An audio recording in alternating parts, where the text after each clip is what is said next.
Okei, terve tässä taas Christian Tesla Juniorin näitä.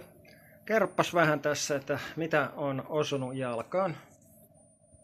Joo, tähän varvasluuhun osui lasinen pöytä. Siinä näkyy tommonen pieni mustelma. Ei osunut pahasti, mutta tuosta vähän varmaan varpaiden välistä on mennyt. Ja siihen tuli sitten semmonen kipu tähän luustoon, tähän kohti tuliitoksen ja samoin tuohon. Niin se varvasluu päätyy. Ja samoin siinä oli myös liikeradan rajoitetta, eli ei pystynyt aikaisemmin sitten kääntämään tätä varvasta ollenkaan. Ilman, että tuntui siellä semmonen viiltävä kipu. Mutta nyt se on kokonaan nyt se kipu sieltä poissa luustosta. Ja samoin tämä liikerata. Liikerata on palautunut, eli pystyy taivuttamaan varvasta ilman, että tuntuu kipu.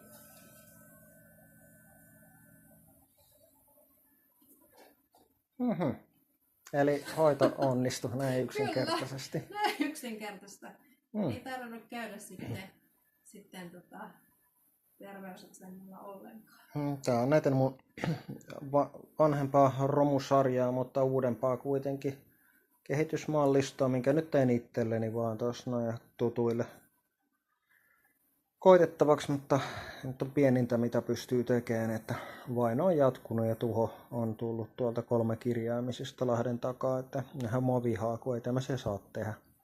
Suomihan on tuhon tiellä ja näin on sovittu kansainvälisesti, että tänne ei firmoja perusteta ja uutta tule. Eli kaikki sota on vaan sotateknologiaa kehittämään.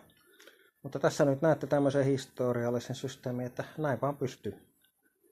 Kaikki on mahdollista. Ja kiitos Jahushualle, että tässä sitä ollaan, että iso peukku ja repalaiset työvaatteet niin kuin näkyy, niin aina ollaan hommissa. Mutta tämmönen pikku video tästä, että teknologia on olemassa ja tää on tästä vielä paljon parempaa itse asiassa.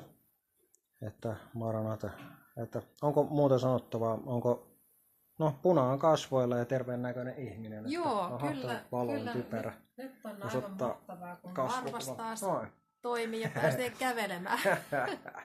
Kiitos Christianille. Joo, kiitos. Kiitos.